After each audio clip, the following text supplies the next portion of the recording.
जंगल का सबसे बड़ा जानवर कभी भी शेर होता ही नहीं। सबसे बड़ा जानवर कौन होता है? लंबाई में जिराफ, राइट? बड़े में शायद हाथी। सबसे फुर्तीला कौन होता है? चीता। सबसे क्लेवर कौन होता है? लेकिन साला इनमें से कोई राजा नहीं होता ना।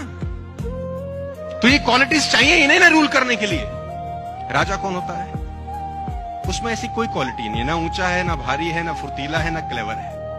उसमें एक आदत है जो किसी में नहीं है, उसमें एक अदा है जो किसी में नहीं है, उसमें क्वालिटी है जो किसी में नहीं है। इसका साले का बिलीफ सिस्टम बड़ा गजब है। इससे किसी ने पूछा कि तू राजा क्यों है, तेरे में तो कैसी कोई क्वालिटी नहीं। क्या बोलता है? बोला मुझे लगता है मैं राजा हूं, इसलिए मैं राजा हूं। मुझे लगता है मैं राजा हूं।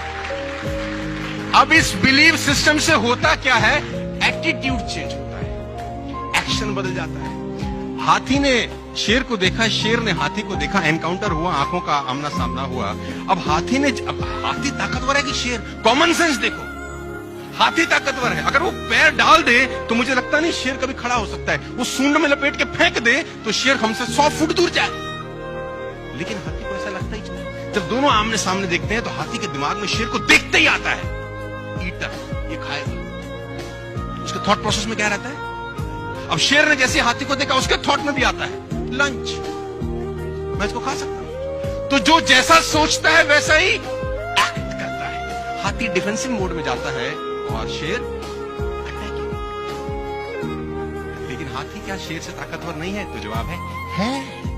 लेकिन वो वैसा फील करता है। लेडीज एंड जेंटलमैन, आप फील करना शुरू कर दो कि आप सब लोग अगले 1 साल में रूल कर सकते हो। आपका एटीट्यूड चेंज हो जाएगा, आपका एक्शन प्लान बदल जाएगा। You can rule the market my dear friends. मैं दावा दे सकता हूं आपको, ना ताकत चाहिए, ना एजुकेशन चाहिए, ना गोरा होना चाहिए, ना अंग्रेजी चाहिए, ना बड़े परिवार का आदमी चाहिए। बस तुम्हारा एटीट्यूड झलकना चाहिए कि I am a winner, that's it. मैं आपको बता दूं, अभी अनाउंसमेंट हो जाए कि इस बाहर लीला में 100 हाथी घूम रहे हैं, तुमको टट्टू फर्क नहीं पड़ेगा। अभी अनाउंसमेंट हो जाए एक शेर आ गया है बाहर, तुम्हारे दरवाजे बंद, साला बंद कर, 100 हाथी से कुछ नहीं फर्क पड़ेगा तुम्हें। और ठीक है, क्योंकि थॉट प्रोसेस वैसा हो गया उसको लेकर। तो don't be elephant, be a lion ladies and gentleman, जिसको देखने के बाद, सुनने के बाद लोगों के होश फाख्ता हो जाए। यार बात समझ में आ रही है तो बोलो हाँ।